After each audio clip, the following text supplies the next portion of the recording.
Good afternoon. This is Veterans Talk. It ain't nothing but a thing, but it's a thing we want you tuned into every Saturday afternoon right here on Status Network, Live TV. I'm Elsa McGee, your host, and I'm here doing the same thing I've been doing ever since I started the show back in 2004, trying to make sense out of a sensitive situation called the plight of veterans in the USA and the USA with the plight of veterans. Now, today is Veterans Day, so I want to just first thing I want to do with the show today is just let all veterans know that we deserve to be celebrated. So if you celebrate Veterans Day, you're okay with me. It is something that the nation is celebrating, but we got a Congress that's about to shut down. We need to we need to get our priorities in order. I need every veteran and veteran family today. When you get up in the morning, start calling. When you get up Monday morning, start calling your elected officials. I'm gonna call them. Tell them don't shut down the government. Don't shut down the government. Our government don't need to be shut down for political portion with the House of Representatives. We don't know what they're trying to do, but they need to go do what they are supposed to do with our governments. They need to fund the government like it's supposed to be funded so people can stay at work. That would impact the military because the military wouldn't get paid. That would impact veterans' household because veterans not going to get paid. That's going to affect all government employees who is overworked right now and, unappreciated. They won't get paid. What in the water that makes them feel like that shutting down the government is right? I don't understand that.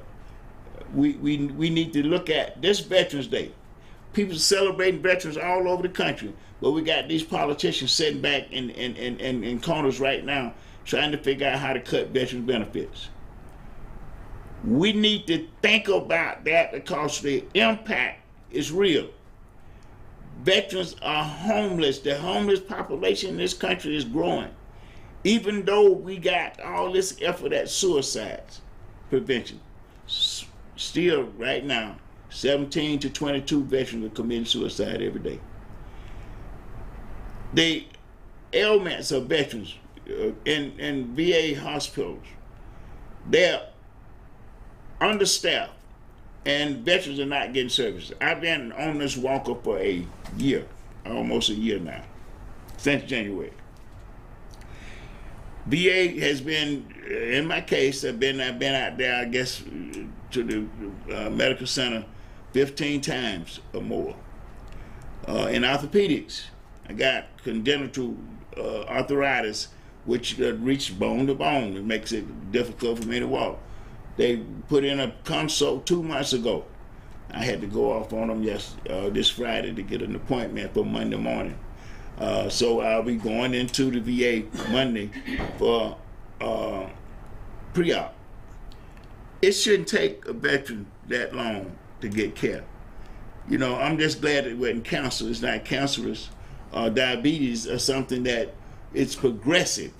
Well, the pain is progressive. It's progressive.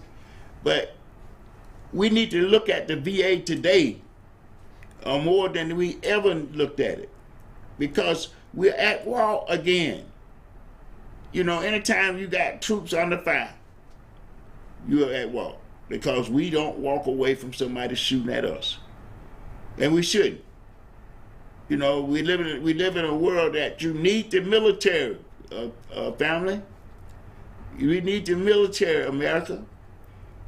Don't underestimate how valuable your military is to your freedoms. You got people right here in this country trying to undermine your freedoms. Just think about it. Ukraine was attacked by a bigger nation and been at war for almost a year. And now we're talking about our troops are being fired on in the Middle East again. And we're fighting back. We're fighting back. This is war Any way you want to look at it. And the value of government right now is too critical to even think about shutting it down. You need to make sure you don't. We need to get anybody up there in Congress that thinking like that don't need to be in our Congress. And just like the 7th, the elections, the nation was shocked by some of the things that people voted on, because people are tired of being tired and sick and tired of being sick and tired. What we got to do is vet these politicians, vet them, because if they're not going to work for the benefit of those of us that elect them, what do we need them in government for? They're appointing people that are unappointed people, and they're appointing some people that are incompetent. This is Veterans Talk. I'm trying to stir up Veterans Day because I want every veteran to feel worthy of celebrating. I want every veteran out there to feel, yeah, they don't treat us right, but this is a day that the nation set aside, and everybody in it is celebrating it. You know, some of them don't know what they're celebrating it for, and some of them saying, thank you, veteran, thank you for your service, and we appreciate that. That we appreciate more than anything. And I want to give a shout out to the daughters of the American Revolution, who was at our monthly membership meeting this past Saturday, and they presented our chapter with a certificate of honorary partnership in the 50th commemoration of the Vietnam War. Now this big, that's really big, because this is a thing that's set up by President Barack in 2012, and it actually expires in 2025. And what it was set up for, the Vietnam era veteran. We were treated worse than any generation of veterans ever, before and after, ever. I was spit on after being wounded in combat in Vietnam, coming back home. You know, I survived the combat, but coming back home after being traumatized with war, I was spit on. And this is not just my story. A lot of veterans went through that. People mistreating you because you was in uniform, because they didn't like the war. They didn't realize we were being drafted, so we had to go fight the war, go to jail. Or like some people did, they left the country. You know, and now some of those same people are in Congress and elected positions on states and counties and parishes and cities all across this country. And they don't have any respect for military service. I can give you a perfect example with our local here in Atlanta, Georgia. Alex Wan has been a person that has been fighting, for whatever reason, the Sons of Atlanta Vietnam War Memorial. We've been asking him for a conversation, asking him for a meeting, asking him just come to the show, talk about it, let us know why he is so against this project. Well, the rest of the city council is not against it. It's passed, and it's in the budget, which it should be. And we're so thankful to those individuals on city council that made this happen, under the leadership of Michael Julian Bond, who stuck with us and pushed us and encouraged us and went down there and advocated until we got the funds to do the construction. Now, today, we want you to go to sonsofatlanta.org, sonsofatlanta.org, and look at the faces before you purchase a brick. Look at the faces. Look at a picture of all these guys. Now, one guy gonna be added next week. We're still adding people to the memorial now, but there are over 240 young men that from Atlanta, Georgia, the East Point, College Park, Fulton County, that were killed in Vietnam.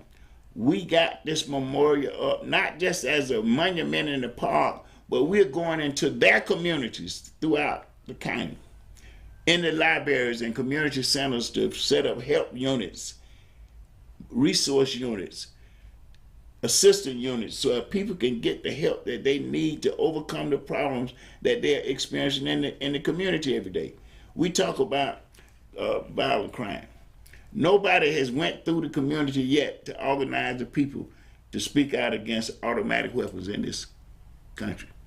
But everybody I talk to, including police officers, don't want them weapons in the street because they're the ones that got to go up there. These war weapons was meant for war, and we need to get them out of the streets. They need to be banned and taken out of access. There should be no access to automatic weapons, war weapons, in the public arena. So we can do a lot if we do it together. One of the things that we want you to recognize, the Vietnam era veteran is the first U.S. military personnel that fought in a integrated military. The first generation. Started in 1948 when President Truman desegregated the U.S. military. Well, that was during the Korea crisis. So the Korea veterans started it, but they couldn't finish it. They deactivated the last so-called color unit in 1954. That was when they were sending advisors into Vietnam in 54 to start that conflict. Well, all of the young people that was in the military during that time, all of them came out of segregated communities. Every one of those young people that served in the U.S. military during the Vietnam War came out of segregated communities into a integrated environment the first day they got in the military, without any warning, without any instructions, without any forecast to tell them, listen, you're not just going in the military, you're going into an integrated military. And let me say this, it was not an easy service. It was not an easy service. I got in the audience with me today, I got 3 Vietnam era veterans. One Captain Thomas Tracy Singletary was Special Forces in Vietnam, exposed to Agent Orange. Sergeant Linwood Dean served in Korea, exposed to Agent Orange. Corporal, a specialist, Kenny Allen, served in Fort Gordon, exposed to Agent Orange. Now, the great thing that happened under this current administration, they signed the PAC Act into law. It was a bill that opened up, expanded VA benefits greater than any other piece of legislation in history. You know, that's the work of Vietnam era veterans. I want to say that.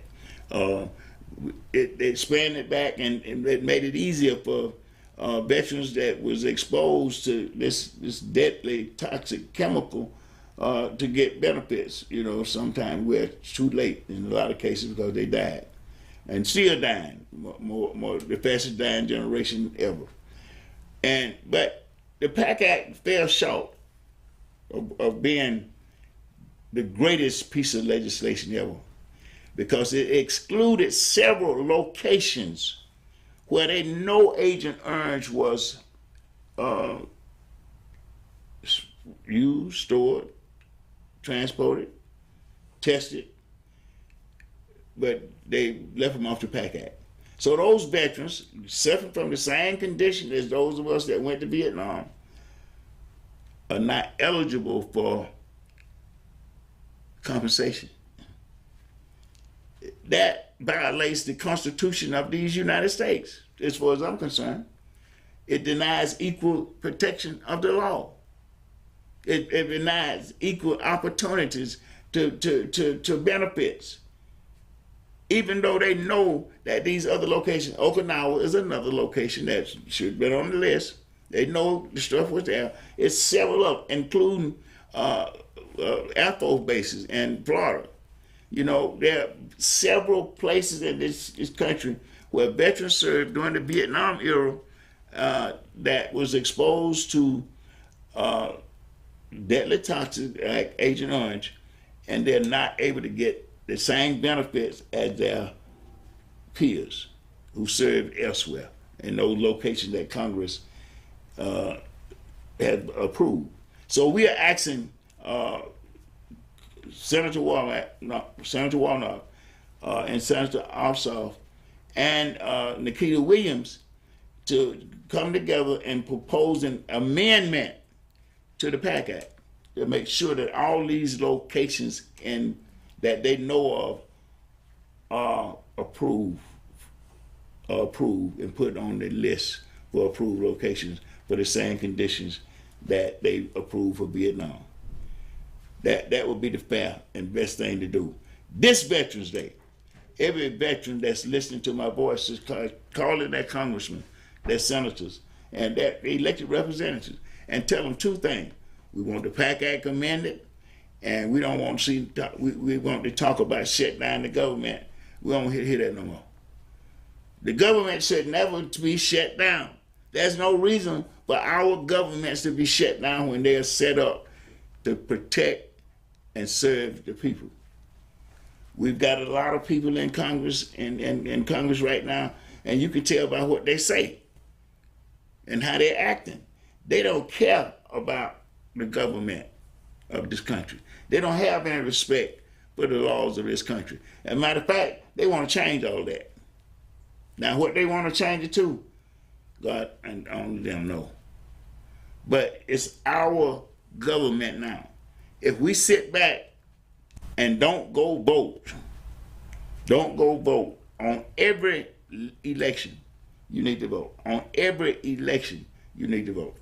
You need to make that a priority. And then before you vote, you need to know who you're voting for. You need to get to know the people that you are electing to office, because if you don't know whether they're going to keep their word or not. You don't know whether they're going to perform as they promised you in their political campaign. So you need to vet these folks. We need to vet them. And how do you vet them? We get to call them to your church, call them to your veteran meetings. And if they don't come, make sure that everybody in the community know it, that they're not trying to be questioned of access. And right now, having access to these elected officials is shameful. It's shameful. They too busy doing nothing to meet with some complaining constituency on issues like what we're talking about right now. My chapter with one of the veterans that we're talking about at Fort Gordon asked for Warnock for an interview over a year ago, and we haven't got it yet. That shouldn't take that long to see your senator. It shouldn't be hard to talk to your representatives. You voted for them. They're working for you, or they're supposed to be working for you. But if you are not vetting them and voting them in the office, you don't know who they're working for when they get there. And that's a big problem in our governments today. We see how some of these people just steal, take millions of dollars. All they're for to take millions of dollars. Some of them, they so smart with it, they can farm funds to themselves and their little folks or connections out of the government. And then they will holler when they get down to providing this Social Security stuff that we are done paid into. They want to cut it. Veteran benefits. It right now is not enough to sustain a household. They want to cut it. This is Veterans Day, 2023. We need to celebrate this day. But Monday, well, some people are going to still be celebrating Monday. But as soon as you possibly can, call your elected representatives. Call them on the phone. Text them. Email them. Make them know you. Make them hear from you. If they hear from enough of us, they will, believe me, their attention will turn to listen to what we got to say, and have a discussion about how can they resolve the conflicts that we see in government operations.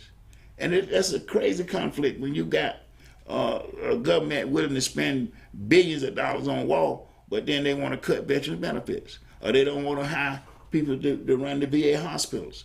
The VA hospitals was the entity that's set up to take care of veterans.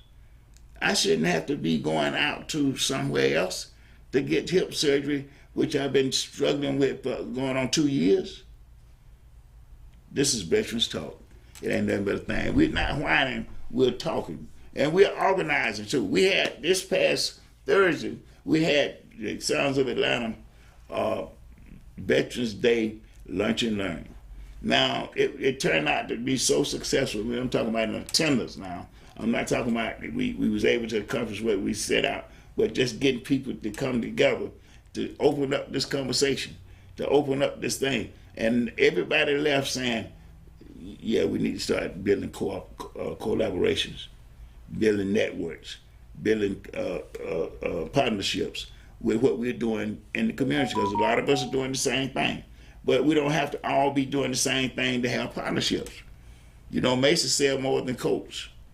So we got to be able to diversify our energy and our manpower and our resources when we're attacking or dealing with problems in the community. And we are better able to do that if we got collaborations with other organizations, with other entities in the community that's doing the same thing or trying to do the same thing that we're talking about doing. So Veterans Talk is here every Saturday trying to do this. Get information out to you to make sure you understand what is happening with veterans. Now, there are several bills in Congress to correct another ill that has been going on in this country too long. When a person that's retired military, if they get a disability from their service in the military, now this is really ugly. They get a disability for their service in the military, they offset their retirement pay with the disability. They can't get both of them. No other retirees have to go through that. No others. And they shouldn't have to go through it. Congress got a bill right now where they can correct that. But what the debate is, where we gonna get the money from? Get it from where you've been getting it, get it from where you've been wasting it. Tax money every day, everywhere, every store in the country, every store in your community, you charge your taxes when you go in there and buy stuff. Every store. Not one, they don't have a tax exempt store near me. I don't think that one exists anywhere in the United States. So everybody pays taxes. I'm talking about everybody. And the stores are open every day from most of them from 9 to 6 o'clock in the day. Some of them longer than that. And everybody go in the store, pay taxes. Everybody. Then you go to work, you pay taxes. Right? If you start your business, you pay taxes. So that trillions of dollars coming into the government every day. How they're being managed is how we vote. We don't put no real concentration in selecting people to run to vote for. What we're getting when we vote is what we got. We got people that going up there to enrich themselves off of these tax dollars. They got their hands in the cookie jar. And they got control. Mao said this, he who controls the purse controls everything. And we see it happening every day. If you got money, you can stay out of jail. You can stay out of prison in this country right now. If you got money, you can court the Supreme Court justice. You can have connection with them at will to talk about your case. You talk about your interests. And the average citizen can't even get a hearing. We need to look at what we voting for today, because we just came out of an election where the polls had it all twisted. And the polls are not votes. They are they're collaboration, computer stuff, calculated stuff out of somebody's mind that using prior statistics, listening at a few people. A poll can't interview everybody in the community, and they're not. So they don't have any real value other than a conversation. And that was really should have been thrown up this past election and ever before, because they keep saying one thing, but when the votes are cast, it turns out to be something else. So we need to watch this information that coming through social media, polls, and all that kind of stuff, because those are tactics to manipulate our thinking, tactics to manipulate our behavior. You know, if you feel like, well, if that many folks you're supposed to say Trump winning, but when you go, that's what the polls say. But when you go actually vote, you find him losing. We should be open to truths, not theories, not calculations, not misinformation, but the truth. See, numbers don't lie. Facts can be twisted. You give half of the facts. You give them some of the facts. So that way they can twist stuff. They can put you in a pension rather than in compensation, because they twisted the facts. They make the facts look like what they want it to look like, and oversight is weak. You know, the oversight is weak because of the way we voted. We put people in there that, oh, well, they're right. They're right. I'm gonna uphold them because they're right. But if you look closely at the facts, they're not right. They're not right. They made themselves right because we have given them power of the government. Our vote is the most powerful tool we have for change. It is the most powerful tool we have for change, and everybody is trying to manipulate it. Everybody. Manson leaving the Democratic Party, he was never Democratic. My observation anyway, he was always an outsider, troublemaker. Now he got people thinking he won't run for president on this new independent party. They split the votes up. That's their effort. But the people know the truth. And I believe, and I'm predicting this to everybody listening, it's going to be a major change in the government in 2024.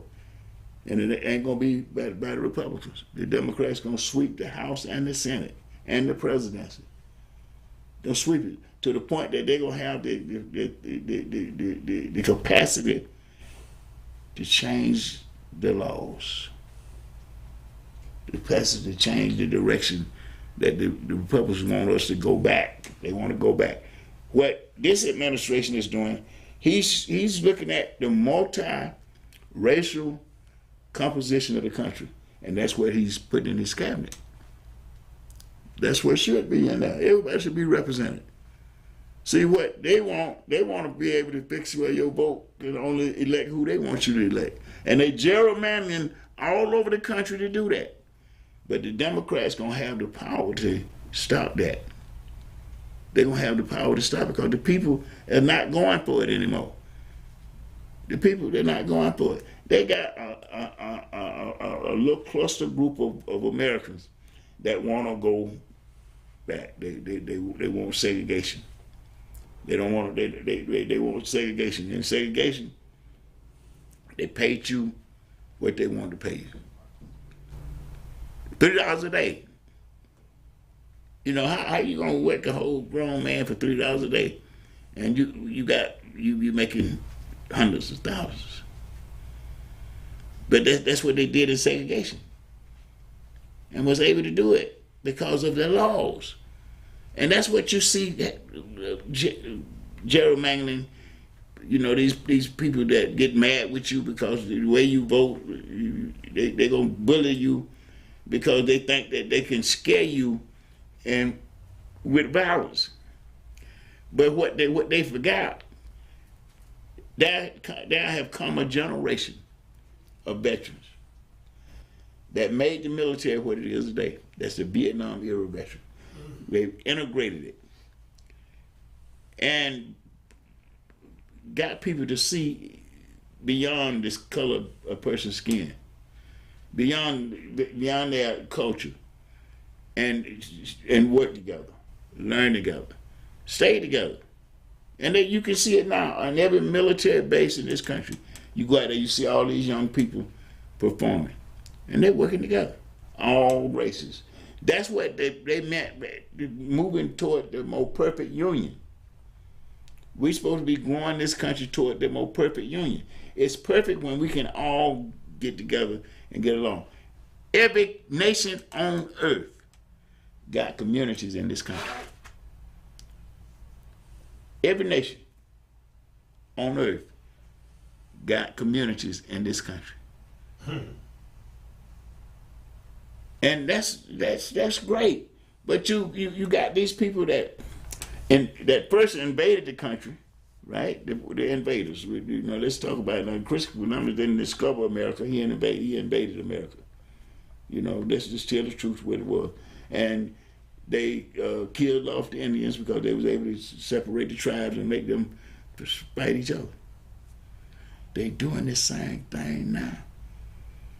But we got to let them know, listen, we know we can live together. We know our people can live together. That's just a small group of billionaires that's, you know, manipulating this thing to keep it where they got it, because they can go into space when they want to. They think, but still, as a God, they're gonna control everything at the end of the day. But what we're talking about today, this is Veterans Day. We need to wake up, celebrate being celebrated, but then understand what we was serving for. What we were serving for. If it's taken away from us, then our service would be for naught. It'd be for naught. We don't know what kind of government they're going to, well, we do know what kind of government they're going to do. They're going to do a government where you ain't got no rights to talk back to them. They're going to control everything that we own. The freedoms that we enjoy up under the Constitution as written today will no longer be there, because we will have given charge over to autocrats. They will do it the way they want to do it. And they ain't going to ask you what you think. And if you think something out too loud, they'll make you disappear, because they got that law to do it with. We should never allow anybody in our government that works like that thinks like that, because it disrupts this great melting pot. It disrupts it. It's a great melting pot. This is what God says. We are all God's people. We got to be able to look at and accept each other. I learned one thing in the military that I never thought about before. When everybody I met had red blood. Everybody I met, I ain't never met nobody that didn't have red blood. And I ain't never met nobody that didn't have a family. We look at all our differences and we don't look at what we got in common. And that's what we were supposed to do in the military when we was integrating. We had some conflicts, but through our conflict came growth. And the growth has produced the military that we see today. And these young people ain't going back. They're not turning around. And we should be right there with them, represent them, because, you know, in the military code of conduct, you can't talk back. And I think it's necessary. You would not build that kind of cohesiveness in a group if you didn't have a law, right?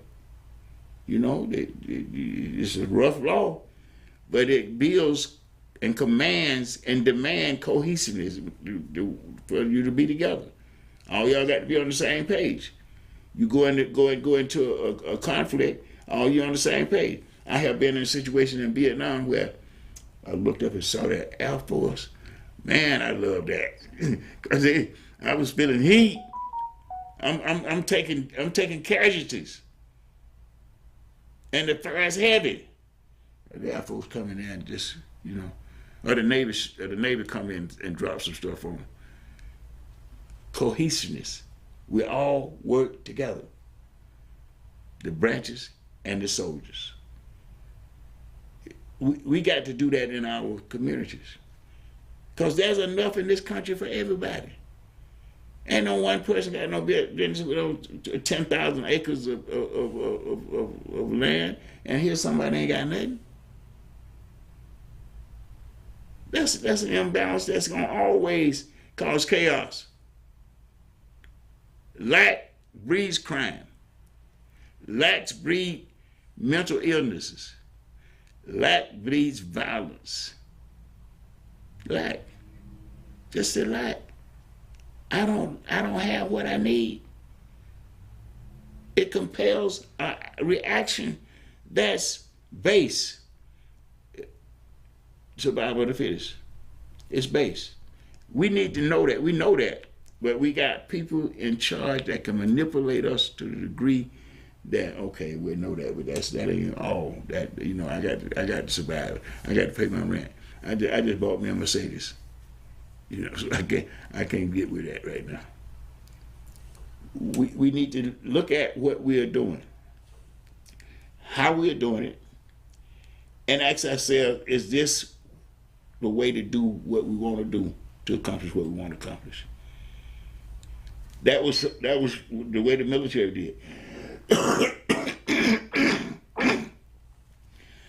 The military, to my thinking, is one of the best entities at matching personnel with need. They train you to be a tanker, right? Because they know you can handle it. Because your aptitude is such that they can train you to be a tank. And as soon as you come out of tank training, they give you in the tank. They can give you a tank. And you at 21, 22 years old. It is the best way to look at how we could train and fit our young people into the society. If we could get livable wages as a law. Livable wages. I ain't talking about minimum wages. We want to think about livable wages. Right now in the United States, if your income is under $65,000 a year, you're living in poverty. Right now, the cost of living, you're living in poverty. If it's less than $65,000 a year, and that's stretching it hard there. To live comfortably the way everybody could live, you need at least $125,000 a year. That would make everybody comfortable. You wouldn't have no crime. You wouldn't have the level of mental illnesses that you have. You wouldn't have the level of violence that you got. But veterans is the element to this success. We're the elements to this success. We got to be able to come together, bring people together, bring our peers together, have a conversation about racism. Let's talk about why you feeling so the racism got to be your guiding light now. It wasn't like that when you was in the military, because you pledged allegiance to the flag of the United States of America and to the republic for which it stands, one nation under God, indivisible, with liberty and justice for everybody. We got to call up on veterans while you're celebrating, and then talk to your families, talk to your friends. Get them to join us with their vote. Get them to join us with their vote. Because, see, we got to vote our way out this stuff. But if we got the numbers, we can get the dialogue. We can get better people running. we can get more out of the people that's there. Because everybody can't have everything they want when they want it. But we got a nation that's big enough for everybody to have what they want. It might take you a little bit longer than it might take you a few months longer. But you can get yours because you got that equal opportunity. Everybody got that equal opportunity. Everybody being treated fairly in the system. We're a country of laws. Now we're saying that the laws don't mean nothing to these people that want to take over. It don't mean nothing. They are willing to have a convicted felon. Now that's one of the most. Let me say that's one. A convicted felon is one of the lowest statuses in our society today. If you look at the way it really is, when you get convicted, I'm a convicted felon. You can't bear arms no more. There's certain jobs you can't have. You're always under suspicion. But we got a group of people in this country right now that want a person that gonna be a convicted felon if he he's gonna be a convicted felon because all the odds are against him. Right is gonna overrule wrong. It's just gonna happen, because it is something that we gonna push right over might. Right over might. They think that they got the money, they got the power, they got the influence to do what they're trying to do. No other person, one person could be doing that much, have that many charges on it and still out of jail. So that shows us that there is a creeping into this setting of people that some people are above the law. You over here, they over there. And that's not the Constitution. That's not the pledge. That's not what we pledge allegiance to. We pledge allegiance to equal opportunities. Now all of a sudden, veterans, we're gonna go along to get along. We're gonna destroy what we serve for. They're making us destroy it. They got us doing their dirty work. We need to take this Veterans Day. We need to take these celebrations and celebrate. But then we need to go to work Monday, Tuesday, next week, until we got these things accomplished that we know can be accomplished. We don't want no government shutdown. We don't want to see that no more. We want guns out of the community. War weapons got to go. We don't need them. We need to address the issues of mental illness. Really. Even in children and in young people that have been traumatized and become mentally ill, and we don't even notice it until they got an AR-15.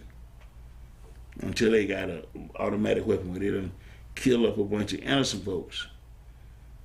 We got to stop and think today, veterans, look at the power we have. And let's use this power to keep our country, to keep our democracy, to build toward the more perfect union. That is enough for everybody. So we need to get that space out of our thinking that we're gonna have some people up there cutting a social program because they don't feel like they're needed. But they know they're needed because these people are getting in the social program and on disability, we're not able to work. We're not able to compete with them in the job market. So, but our government was set up to take care of the least of these. That was what we set up our social program for. When I say the least of these, we're talking about the injured, the mentally ill, and the elderly. The least of these. Because they have least impact, least influence in the community. And we got to make sure that we have a government that make everybody acknowledge the realities of what we're talking about. Go to Sons of Atlanta. What we're doing, Sons of Atlanta, the first part we're looking at is in the park, Piedmont Park. We got this beautiful open air memorial. Go to the website sonsofatlanta.org and look at the design for the memorial. It's an open air memorial that you can go to anytime, day or night, as long as the park is open. You can go as a group or you can go as an individual anytime you want to. And it's representing 9 different cities in Fulton County. Now, the cities will have their own seals there over their names of their citizens. We're saying that the Sons of Atlanta because, well, all of them went through Atlanta to go into the military. Some of them, if they was in another place, they didn't have to go, but most of them went down to the old Seals building on Ponce de Leon. That was the induction station for the north and middle Georgia. So they're the Sons of Atlanta. We're recognizing all those that were killed in Vietnam and those that were killed during the Vietnam era while in military service. Now, why would we want to add that to our memorial? Racism is real. We experienced it during the integration of the military like nobody else did. There was people on ships that got set on fire. There was attacks on military bases where soldiers were being painted white. So in that was incidents where soldiers were killed just because of the color of their skin. That was the Vietnam War era. So we are adding that block of honor. They was inducted into the military. They was doing their service. But racism killed them during the Vietnam War. And we're not going to let that go unrecognized. We should not let it go unrecognized because it's part of our history, an ugly part of our history. Sometimes people don't want the history because it is so ugly. But if you don't face that ugly history, you're bound to repeat it. You're going to repeat it. You're going to repeat it. And we don't want that to be repeated anymore anywhere in our community because every year when you got graduates from high school and college, they're going into the military. So we got to make sure that you see the Sons of Atlanta Vietnam War Memorial in context. The first part of it, first phase, is a memorial, the memorial in the park. So go to the website, sonsofatlanta.org. Go to the website and look at the design of the memorial. But more than that, look at the pictures, the faces of the 240 plus young men. And most of them didn't live to be 21 years old. That died for the freedoms that we are enjoying today as we celebrate Veterans Day. So that's what the first part. Now, the technology of the memorial, on the side of the memorial, there'll be 3 pillars going into the Memorial Plaza. And one pillar would be why they fought, why they died. The other pillar would be the task force. The other pillar would be donors, super donors. Now, for individuals today, and we starting today, for individuals that want to have their name in the park, we're doing a brickathon. Now, we're starting it today, and when they say a brickathon, we're going to be doing it on Facebook Live. You'll be getting notices that we're doing the brickathon, and we'll be doing it at least every other day until all these 12,000 bricks are sold. The bricks will go in the plaza with your name on it or the name of a loved one that you want.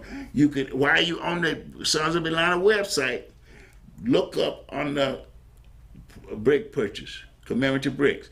You can go on there right now, 24 hours a day, 7 days a week, and purchase your brick. So that's why you'll be hearing us on radio and TV and every time we get free to try to get you to support this project. Buy a brick. They start at $100 and go up to $1,000. You can, the $100 brick, you only be able to get your name and branch of service on, because those are the characters that there.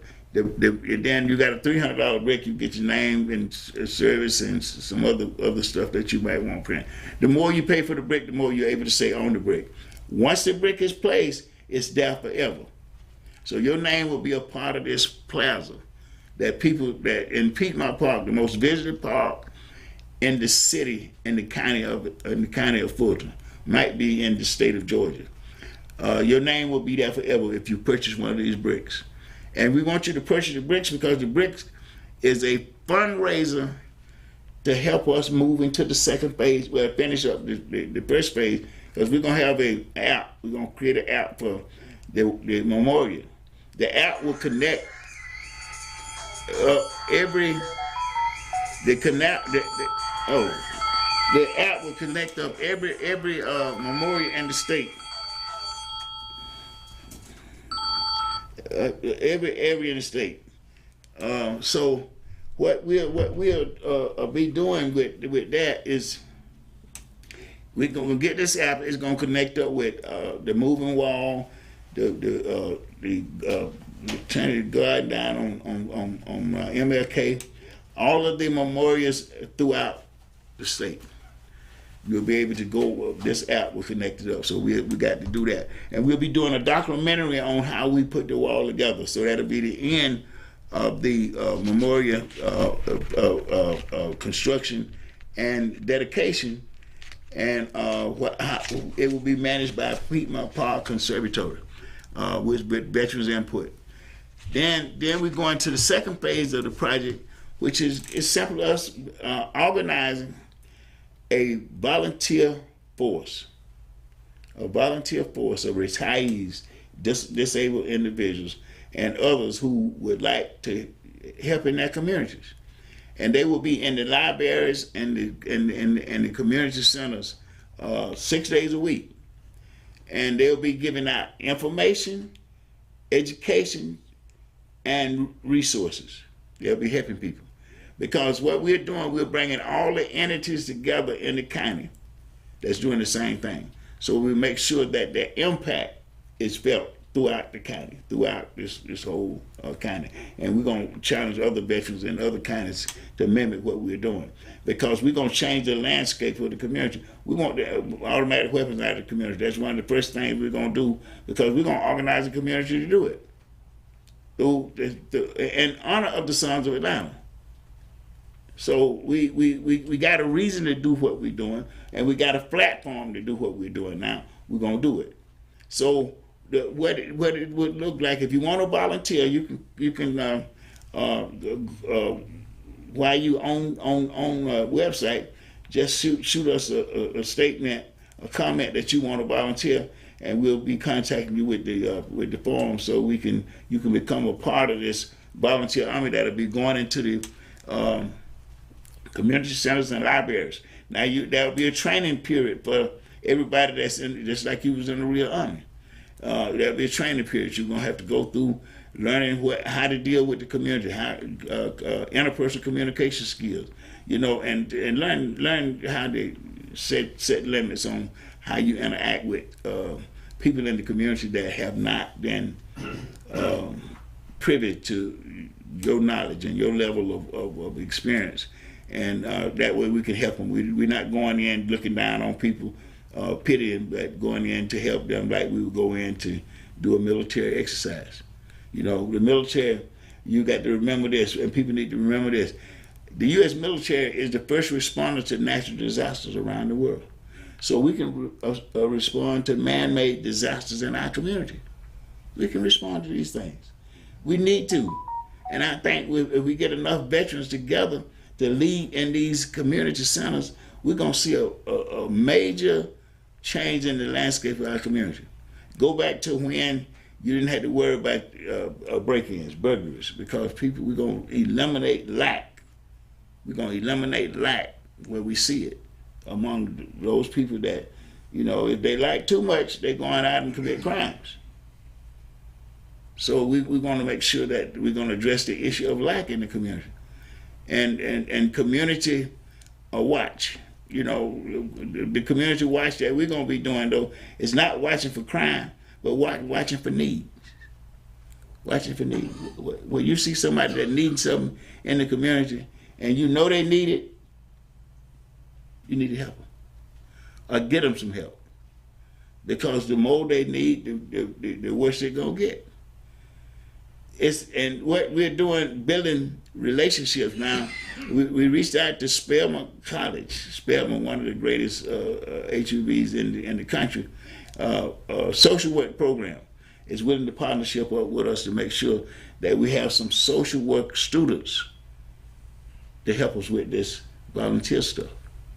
You know, the students will be doing their, what they call, before you graduate, you had to do some work. I forget what you call it. Thesis. Yeah, well, no, you had to do some work. You had to go out and actually do some work. I forget what you call it right now. But they'll be doing, work. Huh? Have to do volunteer work. Yeah, they have to do volunteer work before they can graduate. So we are partnership what will make them to make sure that we can have these students in these community centers to help. They're professionals. They're becoming professionals, and we got several colleges in this city that would be glad to make helping this project a part of their curriculum. So we got to bring what we know as veterans to the table in a way that it can make a difference in our community. So let's do that. Now I want you to do something else. Always like us on Facebook, follow us on Instagram, and share the show. Share it with your family. Share it with your friends. Share it with anybody that'll look at it, that take time to look at it, because what we're here for is community. We're here to build the unity in the community to make it a safe and comfortable and loving place again. So this week, Tony's on the road. Michael is getting ready to do the Brickathon. I will be helping do the Brickathon. So we'll be doing it in our own individual locations, and we'll have some media announcements about when we'll be doing it.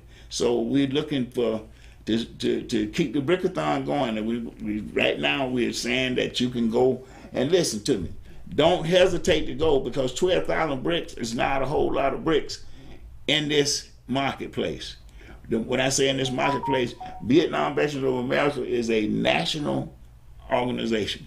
So we gonna get help. Like last week at our lunch and learn, we had people of the chapters come up and participate. So now once we get kicked off with these bricks, that don't mean that bricks are gonna stay in Atlanta. Because everybody that support this project don't have to be in Atlanta. I got one guy that's out of state, period, that called me about a brick. So now that they know the bricks on sale, they're not gonna last long. So it behooves you, if you want a brick, go to the website, get it. Now it's a kind of complicated situation when you go to the website if you're not computer savvy. Call Tony. Or call me, and I help walk you through that process. So what you're doing on the website, you're actually purchasing your brick. So you need your credit card or your debit card, and you are putting on that purchase order what you want typed on engraved on your brick. And now once you go on the website, you're gonna see the different levels of sales. So you select the level that you want, click on it, it's gonna open up to pay, and then once you pay, it closes off and it go back to it. It's gonna give you a number, and that's the number you put on your engravement instructions. Put that number. That'll pull your engravement instructions up, and you'll be able to put that. And then when you get your brick, you're gonna get a certificate. Now everybody that you know ain't gonna go to the park and see your brick.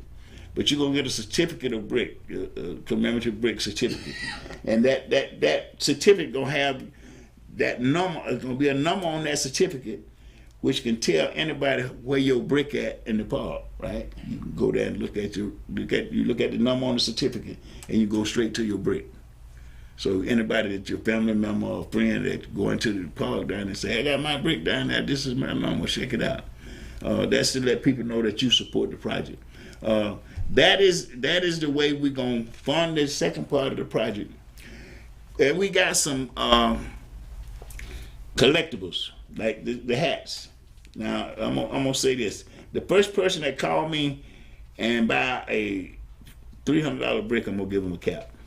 The first person that called me, now I get a cap. I got just like this cap here. I got my budget's on this cap, but it's a collectible, and it says "Save the Sound of Atlanta." Yes. So we're here today, and you'll be looking for Michael and myself doing the brickathon, and it'll be in flashes on Facebook Live, and it'll be coming from our website. The backdrop will be our website, the Sons of Atlanta, which you can go to any day and see that's on Facebook. All right. So next week we'll be back here doing the same thing we're doing today, trying to make sense out of a sensitive situation, and we'll be talking more. We'll be talking more about what we're doing in the community next week, and we'll be talking more about the things that we need from volunteers, because we want you to start getting ready to volunteer with us, because we're ready to go. We're ready to go to work. So City procurement process is finished. We'll have the groundbreaking, and then we'll construct the memorial, which only takes about 90 days to construct the memorial. So we're hoping that we can get this done by Memorial Day, but if not, surely next Veterans Day we will have the memorial in Piedmont Park. So I want you to remember that. Share, follow, like, follow, and share. Like, follow, and share. You can call me anytime at 678-887-2650. 678-887-2650. Have a blessed weekend. Enjoy the celebration, and let every veteran know that you're thinking about his service or her service, and direct them to this website, sonsofAtlanta.org. And if you got some needs, like help with your claims, go to BBA chapter 1118.com and let us know what you need, and we'll be there to help you, because we got a veteran service rep program that works. The end of this show.